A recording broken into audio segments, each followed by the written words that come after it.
Fargo, the new virtual assistant from Wells Fargo, makes banking faster and easier. Like this. Fargo, what's my checking account routing number? And this. Fargo, turn off my debit card. And this. Fargo, what did I spend on groceries last month? And that's just the beginning. Do you, Fargo? You can. In the Wells Fargo mobile app. Learn more at wellsfargo.com/getfargo. Terms and conditions apply. Your mobile carrier's availability and message and data rates may apply. Wells Fargo Bank, N.A., member FDIC. The National Broadcasting Company presents Joel McCrea in Tales of the Texas Rangers. Tonight, transcribed from Hollywood, another authentic reenactment of a case from the files of the Texas Rangers.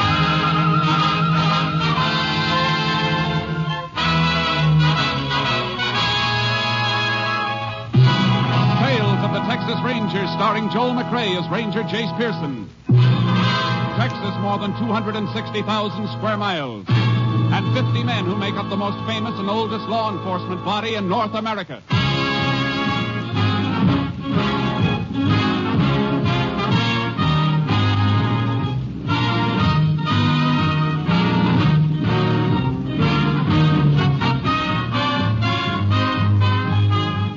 Now, from the files of the Texas Rangers come these stories based on fact. Only names, dates, and places are fictitious for obvious reasons. The events themselves are a matter of record.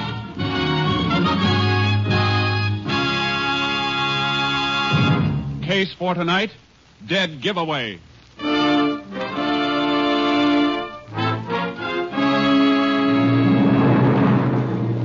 It is 1:30 a.m., December 4th, 1945. A single light glows in the living room of a farmhouse 4 miles from the town of Ashton in West Texas. Inside the house, a frantic young woman tries to place a telephone call. Operator. Operator. Oh, please. Operator. Thank you. Operator, get me the sheriff, quickly. Is that you, Mrs. Deneen? Yes, hurry. Oh, this is Mary Lou, Mrs. Deneen. I'm working nights now. Is something Mary Lou, wrong? stop talking and get me the sheriff. Oh, all right.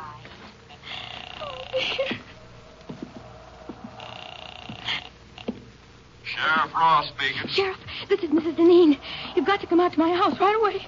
Right away. Now, take it easy, Mrs. Deneen. What seems to be wrong? Somebody's prowling around outside, trying to get into the house. Isn't your husband there? No, he went to Abilene on business. Something woke me up, and I thought at first it was the baby. And then I heard a noise outside. Mrs. Deneen, what is it? Somebody came in. I'll be right there. Who are you? What do you want? Please!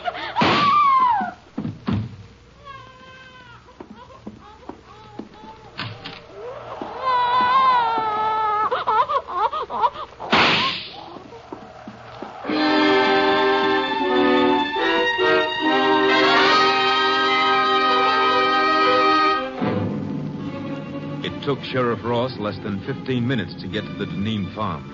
But Mrs. Deneen and her 4-month-old baby were dead when he arrived. The sheriff called for the assistance of the Texas Rangers. Ranger Jace Pearson was assigned. Jace Pearson? Yeah, Sheriff. You got here right quick. Yeah, I was over the next county when your call came through. Well, I hope you got a little sleep, because you won't get much now. Better come in out of this cold. How long ago did it happen? About a half hour ago, 1:30. Mrs. Deneen called me, woke me up at home, said somebody was trying to bust in. Right in here, Jace. Shot right through the chest, huh? Yeah. She leave the phone hanging off the hook like that? Reckon so. Whoever broke in, they broke in just before I hung up. Nothing's been touched, Jace. I know. I had a time getting past your deputies down the main road. Phone operator's been buzzing everybody. We don't want half the county barging in here messing things up, so I blocked them all. Good. Where's the baby? In there, the front bedroom. You can look if you want to, Jace. It's a little more than I can take twice. How old? Only 4 months, Jace. Little girl. Where'd he break in? Side door, I'll show you. Where's the husband? Abilene, on business. I called the chief of police there. He's going to check the hotels and notify him. Now, here's the door. It was wide open. That's how I got in to open the front door. Lock doesn't seem to be broken. Must have been picked. Deneens keep much money around the house? As little or as much as most folks, I guess. But I don't think any's missing. There's Miss Deneen's purse on the kitchen table. Killer couldn't have missed that. You check it? Yeah, about $40 in it. It hasn't been touched. Motive wasn't robbery then, Sheriff. No. There's no sign of any other motive. But there's got to be one, Jace. Yeah. The toughest motive of all, because it's the easiest hidden. Hate. The kind of hate the devil wouldn't hold.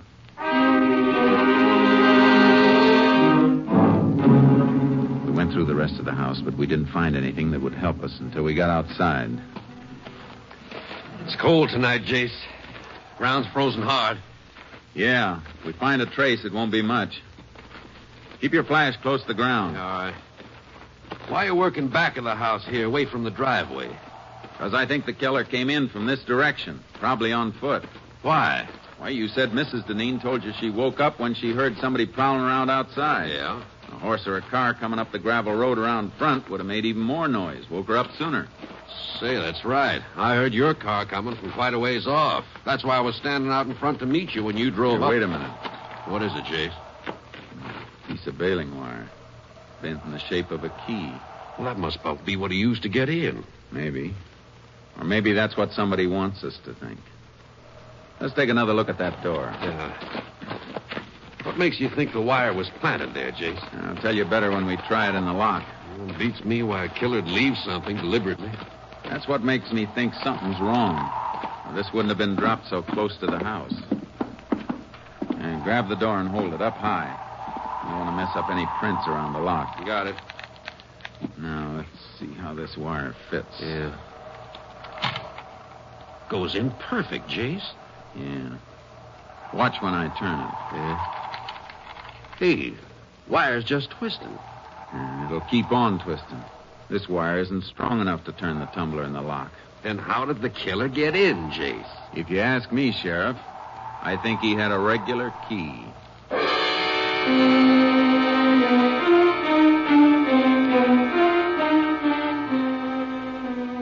I put in a call for a fingerprint crew, and the sheriff called to have the bodies picked up for autopsy. Then we went outside and started trailing again. We found a few directional traces, but they petered out in the darkness. Can't see anything at night on this ground, Jace.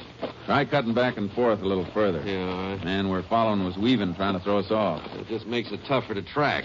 He's got to be headed for someplace, some definite direction. We might as well establish which direction. Yeah. Guess there's nothing much we can do except this until we have some daylight. Save us an hour in the morning. Then we can track on horses without wasting time finding out which way to go.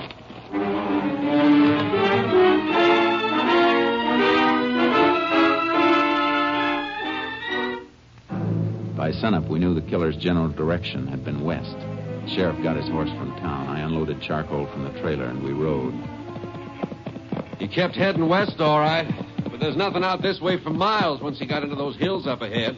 Any kind of a road between here and the hills? Yeah, old wagon road just beyond the scrub on the rise we're coming to. Does it connect with a state road? It does, but nobody uses it. Maybe somebody did. Is it in good enough condition for a car to run through? Reckon it is. You figure he had a car waiting for him? Had to have a car or a horse staked out someplace. Come on. Let's make right for the road. Hey, Get up. Get up. Yeah. Wagon road lead to any other farm in the area? Used to lead to the old Mullen place, but that's burned out. Nobody living there anymore, huh? No, old folks dead. Young Ted Mullen moved away a couple of years ago. Oh, here's the road. Whoa, boy. Whoa, charcoal. Headed pretty straight last tracks we saw. Must have reached the road right near here. Yeah, we'll find some mark if he crossed it and kept going. Well, he didn't keep going. Look. Tire track. Had a car staked out all right. Turned the car around here to head back for the highway. Could have been somebody else waiting in the car for him. Maybe, but I don't think so. Yeah, look at the heel marks. Walked around to the driver's side of the car to get in. Yeah. And there's something else here, too. Dropped this cigarette butt and stepped on it. Yeah. Sure didn't smoke much of it. Didn't even burn down to the brand mark. Well, at least we know what brand he smokes. About all we do know, Jace. Won't be anything to follow at the main road. He sure won't leave a trail there. No. Mount up. Let's get back to the house.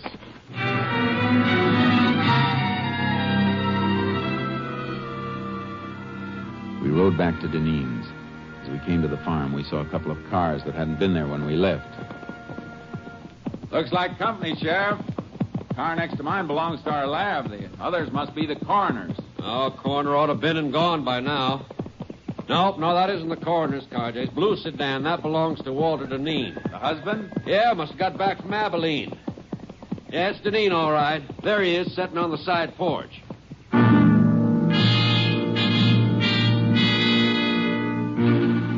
Walter Deneen sat with his face buried in his hands until we dismounted and walked up to him. The lab crew was in the house looking for latent prints. Howdy, Walter. Oh, howdy, Sheriff. Walter, I can't tell you how... Don't say anything, please. Ask me anything you like, but I don't want anybody else telling me how sorry they are. You better let me talk to him, Sheriff. Sure, Jace. Mr. Deneen, it'd help us a lot to know one thing. You or your family have any enemies? Enemies? Could there be an enemy as bad as this? We know the house wasn't robbed. Have you ever had any trouble with anybody, no matter how small it seemed? Now's the time to remember it. If there was anybody, I wouldn't tell you. I'd take care of it myself. That's no way to be, Walter. Don't go telling me how to act, Sheriff. You didn't come home to your house 10 minutes ago. You didn't find your wife and kids the way I found mine. Mr. Deneen, why don't you try to get a little rest? We'll talk to you later. Yeah, okay. Anything I can do, Walter, just holler. Yeah. You been able to think of anybody who might have had it in for him? Not a soul, Jace. Unless it was Ted Mullen. The one you told me about? Family that was burned out? Yeah. But, Jace, that was 5 years ago. But sometimes hate doesn't die with age. What happened? Well, old folks just got to brooding and died off after their house burned. Young Ted blamed Walter. Why? Windmill at the Mullen place was busted. They tried to borrow from Walter to get it fixed, but he turned them down. Ted said if the mill had been working, it would have pumped enough water for him to put the fire on. Young Mullen the kind to hold a grudge? Well, after 5 years, Jace. And he moved out a long time ago. Where? Who knows? Come on. I'll call my headquarters by radio. Maybe they can get a line on Mullen. All right. If they find out where he is, it won't do any harm to check on where he was last night. It won't hurt any. But I can't believe that a man after... Hey, hold it, Sheriff. Well, that's only Walter's car, Jace. What are you looking at? The design of the tire tread. Look at him. Oh, that may be. It's the same design we saw in the dirt road where the killer picked up a car to make his getaway. But, Jace, that was hard ground. Could barely see the tread. And tires like that are standard on lots of cars. Yeah, I know. Just the same, I want to look this car over. Left his ignition keys in. You going to start it? No, just want to take a look at the dash. He said he got back from Abilene 10 minutes ago, didn't he? That's what he said. Take a look at that temperature gauge. Let me see. Register's cold. Yeah. Only it should be pretty warm if he finished a drive of a couple of 100 miles just 10 minutes ago. Could have dropped back, Jace. Not in 10 minutes, Sheriff. It's a cold morning, but not that cold. Well... I want to talk to Deneen again. You see something else? I sure do. Look at this on the frame of the door. Service station lubrication sticker. Yeah. Dated December 2nd, day before yesterday. 18,412 miles. The mileage on the dash shows he's driven less than 200 miles since then. He couldn't have been in Abilene. Well, wait a minute, Jace. I admit that looks funny, but the man we were chasing, he ground out a cigarette, remember? Well, what about it? I've known Walter since he was a boy, Jace. He don't smoke. Sheriff! Oh, Mary Lou Simmons, phone operator. Who let you in, Mary Lou? I told the deputy I put Mrs. Deneen's call through to you last night. He thought you might want to talk to me. Ain't it just awful? You talk to her. I was still on the line after you hung up, Sheriff. I heard it all, the shots and everything. You hear any voice beside Mrs. Deneen? No, I just heard her say, "Who are you? What do you want?" And then the shots. That was all. You sure she said, "Who are you"? Oh, cross my heart. I heard it as plain. Guess you don't want to talk to Walter now, do you, Jace? No, I guess not.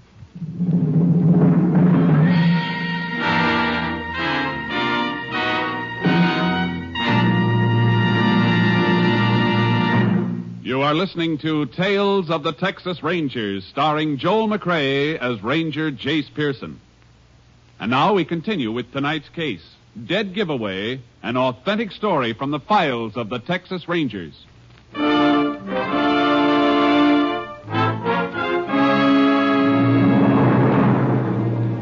didn't want to question Walter Deneen until I'd had a chance to check on his movements. The sheriff and I drove into town and called the Abilene police. The answer didn't fit. Don't think there's any doubt about who he was, Ranger. Okay, thanks. Thanks very much. Well, guess that does it, Sheriff. Deneen was in Abilene, huh? Uh-huh. Checked into the Harris Hotel yesterday about noon. Checked out again at 2:10 this morning, right after the police notified him of the murder. Police could have spoken to anybody on the phone. They didn't tell him by phone. Police sergeant went up and told him direct. Oh. Description of Walter tallies, too. Yeah, but there's something that doesn't tally, though. Mileage on that car. Could be something wrong with the speedometer cable. Happened in my car a few weeks back. Maybe. And I'll be back sometime tomorrow. Where you going, Jace? Abilene.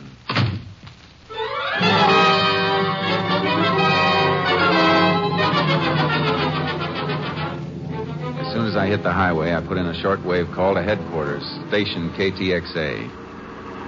Unit 10 to KTXA. KTXA. Go ahead, Unit 10. This unit en route to Abilene. Request Abilene police secure names of all contacts made by subject Walter Deneen, registered Harris Hotel there yesterday. Will do, Unit 10. Unit 10 sent piece of wire back to lab for examination. Any report yet? Not yet. Wire and fingerprints both under study. We'll keep you informed. 10-4, Unit 10, clear. KTXA, Austin.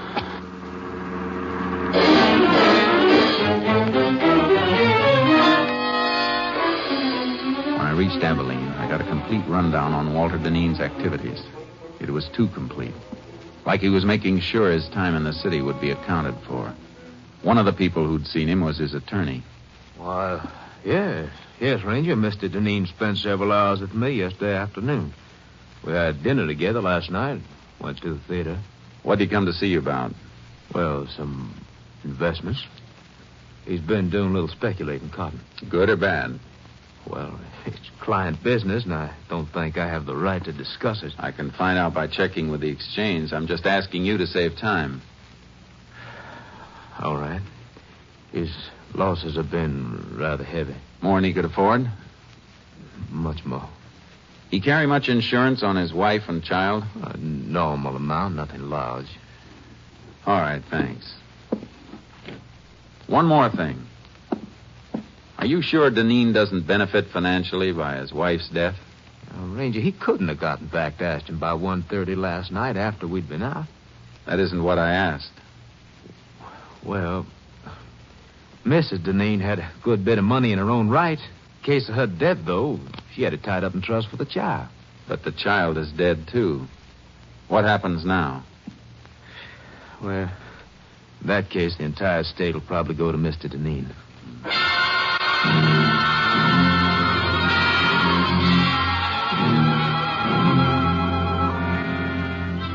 I made one more stop before I headed back to Ashton. I paid a visit to the garage at the Hotel Harris.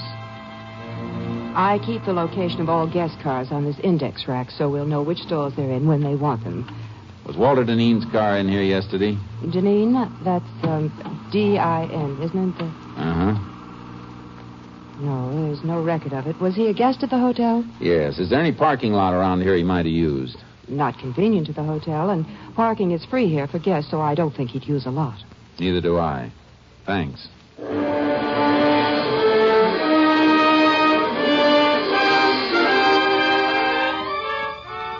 Before I left Abilene, I called my headquarters. They had a report. No strange prints had been found in Deneen's house. The wire key looked like a plant. I hung up and made another call to Sheriff Ross. I'm beginning to wonder about Walter myself, Jace. Why? He's been kind of curious about where you are. I told him you went to Abilene, just to see if it'd draw him out. Good. How'd he react? Kind of nervous. Then he said something about flying up to Abilene and back. Of course, he never did say he drove it. No, but he gave the impression that he drove. Well, even so, he was there when the killing took place. Yeah, but the killer had the use of Deneen's car. Can you get your hands on the car? Well, it's over in back of the funeral parlor right now. That's where Deneen said he was going just a few minutes ago when he stopped by to ask about you. Well, grab that car and check it for fingerprints. I'll be there as fast as I can roll.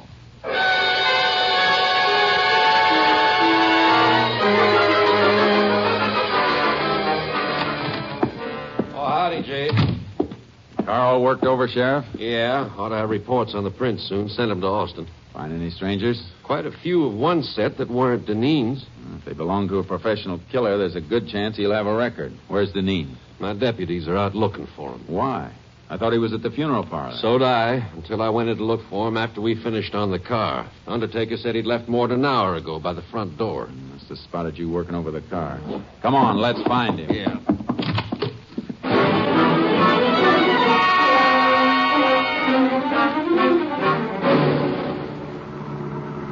Not at the house, not any place in town. Where could he be if he hasn't run out? Trying to cover up for a couple of mistakes? He won't run, not yet. Why? Because his alibi is airtight. We can shake it, but unless we find the killer he hired, we can't shake it enough. He took a big gamble, and he's got too much at stake to run off. His wife's money? How'd you know about that? Just thinking back. A little late. Folks knew Mrs. Deneen's family left her well off. Walter married her not long after they passed on. A lot of people thought the money had something to do with it. I wish you'd remembered that sooner. Well, Jace, they seemed close. And then there's the baby. Baby was just something extra that got in Deneen's way. Oh. Never gotten any of the money if... KTXA to Unit 10. Maybe a report on the prints. Unit 10. Go ahead, KTXA. Have report on prints lifted from car at Ashton, Texas. One set identified as belonging to Joe Crofton. Joe Crofton. Any line on his whereabouts? Finished serving parole 4 months ago. Last address known to parole office was shack located western slope of Casket Mountain. 10-4. Unit 10, clear. KTXA Austin. Crofton must be the killer then, Jace. I'll bet on it. How far to Casket Mountain? About 20 miles, then turn south another 5. After that, well, we'll need horses if he's far up. Should have brought your horse along the trailer with charcoal. I can borrow one. Crofton's going to be tough to take. You sound like you know him. I wrote the ticket for his last trip to Huntsville 6 years ago. That was murder, too, but he copped out with a manslaughter plea. Better not take any chances, Jace. If he starts shooting, we'll have to toss it back dead center. No. We got to take him alive. He'll talk to keep from burning once we get him. Yeah, I see. If Walter Deneen paid him to do the job, he's the only one who can break Deneen's alibi. That's right. So no matter what happens, we got to take him alive.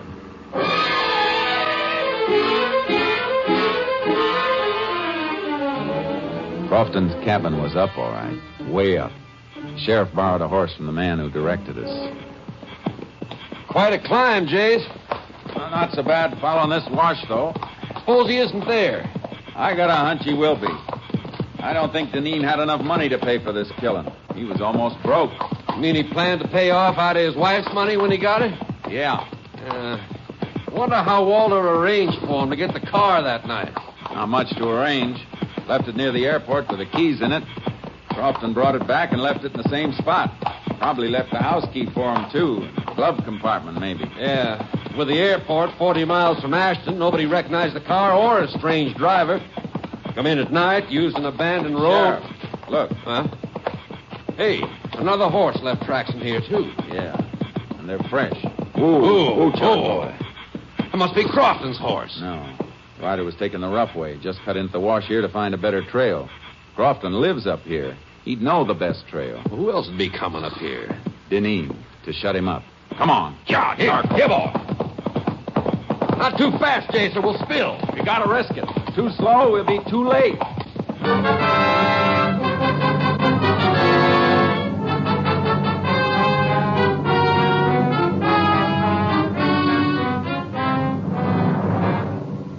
We reached the shack and crept up on it. There was no horse around and no sign of life.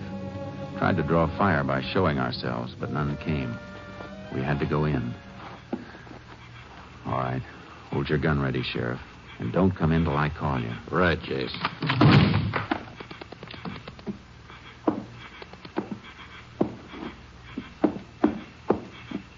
All right, Sheriff. Come in. Nobody here, huh? Oh, wait a... Oh. That Crofton? Yeah, that's him.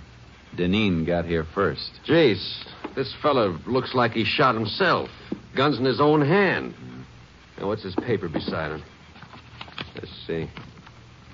Jace, he did kill himself. This note says so. Confesses the murders, too. Sure it does. But Walter Deneen wrote that. And that note's gonna hang him. How do you know? You ever seen Deneen's writing? No, but I've seen Crofton's before. He signed his name with an X. Prison records show he's illiterate. Never could read or write. Come on, Sheriff.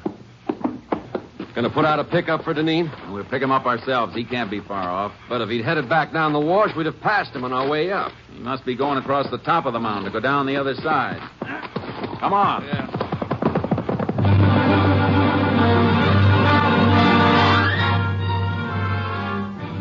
We raked our horses as fast as they could move. We spotted a rider ahead of us as he topped the slope. He heard us because he looked back, then whipped his mount and disappeared. He knows we're on him. Got about 300 yards. We'll get him. Keep pounding leather. Yeah.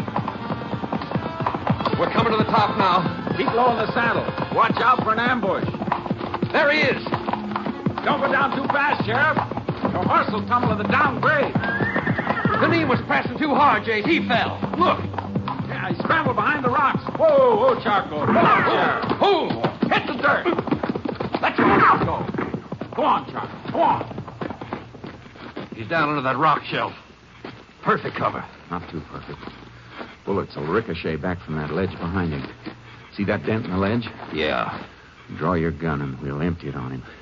Hit right below the dent. Aye. All right. Let's hope for a billiard shot. Start firing. I'm hit! Stop it! I'm bleeding! Throw your gun out, Deneen. All right. Don't shoot anymore. Here it is. Okay, Sheriff. Let's take him.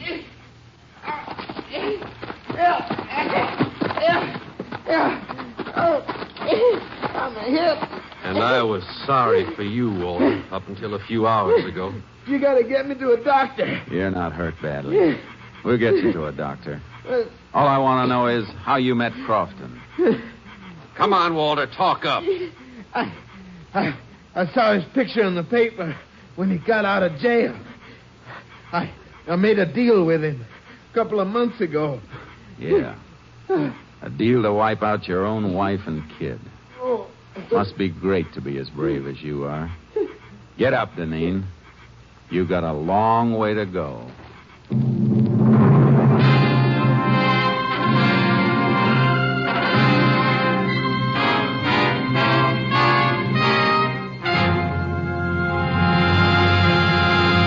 Walter Deneen confessed and made a plea for clemency. It was not granted. And on the 11th day of October, 1947, he died in the electric chair at Huntsville.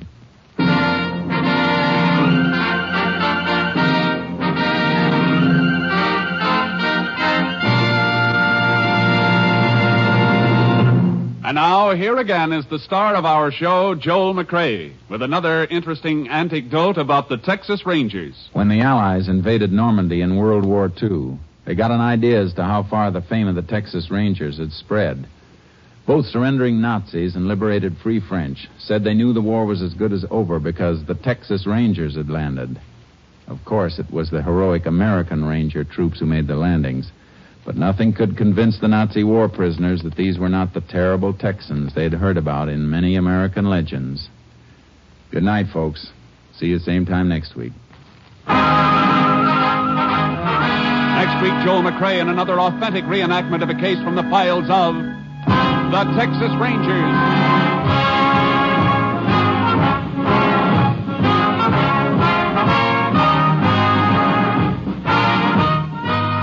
Joel McCrea is currently seen starring in the Universal International Technicolor production Saddle Tramp. Tonight's cast included Tony Barrett, Lorene Tuttle, Mike Barrett, Hal March, and Paul Frees. This story was transcribed and adapted by Joel Murcott, and the program was produced and directed by Stacy Keach. This is Hal Gibney speaking.